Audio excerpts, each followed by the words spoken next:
kasih.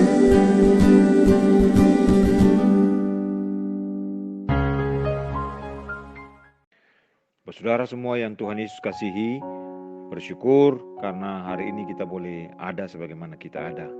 Kita boleh bangun di pagi hari dengan kekuatan, kesehatan, dan kita memiliki nafas kehidupan untuk menjalani hidup kita hari ini.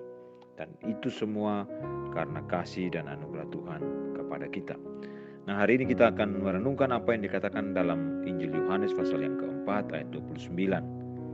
Injil Yohanes pasal yang keempat ayat 29, firman Tuhan berkata, "Mari lihatlah orang yang mengatakan kepadaku segala sesuatu yang telah kuperbuat." Nah, saudara yang terkasih dalam Tuhan, bagaimana cara lebah untuk memberitahukan kepada lebah-lebah yang lain atau memberi tanda mengenai adanya nektar atau makanan atau sumber makanan? Para ilmuwan mengatakan bahwa rahasianya adalah lebah itu melakukan kibasan sayapnya, dan itu dikatakan dengan istilah tarian kibasan.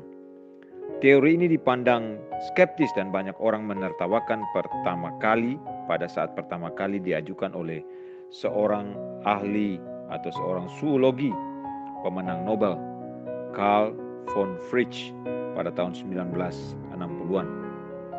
Namun saudaraku, kini para peneliti di Inggris telah menggunakan radar penerima berukuran kecil yang dilekatkan di tubuh lebah pekerja untuk mendukung teori von Fritsch itu. Mereka mengatakan bahwa lebah mengarahkan tubuh ke arah sumber makanan dan menggunakan intensitas tanda petik tarian kibasannya itu untuk memberitahu lebah-lebah lain jarak sumber makanan yang telah didapat. Saudaraku, apa yang dibaca di dalam Yohanes pasal 4, kita menemukan seorang wanita yang bertemu Tuhan Yesus di sumur Yakub juga menemukan sebuah cara untuk membawa orang-orang di sekelilingnya pada apa yang telah ia temukan, yaitu air hidup. Yohanes pasal 4 ayat ke-10, di situ dikatakan bahwa Kristus adalah air hidup itu.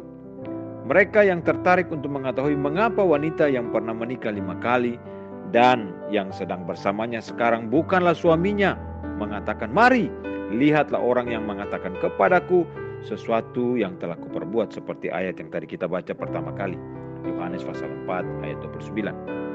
Saudara, perhatikan ini, ketika kerumunan orang Samaria itu mendekat, Tuhan yang pada kesempatan yang lain menyebut dirinya roti hidup itu, Yohanes pasal 6 ayat 48, memberitahu pada murid-muridnya bahwa kesukaannya atau makanannya adalah melakukan kehendak Allah. Di dalam pasal yang keempat tadi ayat 32 dan 34 kita melihat Tuhan berkata, "Akan tetapi ia berkata kepada mereka, padaku ada makanan yang tidak kamu kenal." Ayat 34, kata Yesus kepada mereka, "Makananku ialah melakukan kehendak Dia yang mengutus aku dan menyelesaikan pekerjaannya." Tuhan Yesus adalah air hidup dan makanan bagi jiwa kita. Kebersamaan dengan Tuhan Yesus untuk melakukan kehendak Allah dan menyelesaikan pekerjaan yang telah Tuhan berikan kepada kita adalah sumber makanan yang utama di dalam seluruh aspek hidup kita. Saudara, kehidupan kita hanya adalah untuk memuliakan Tuhan.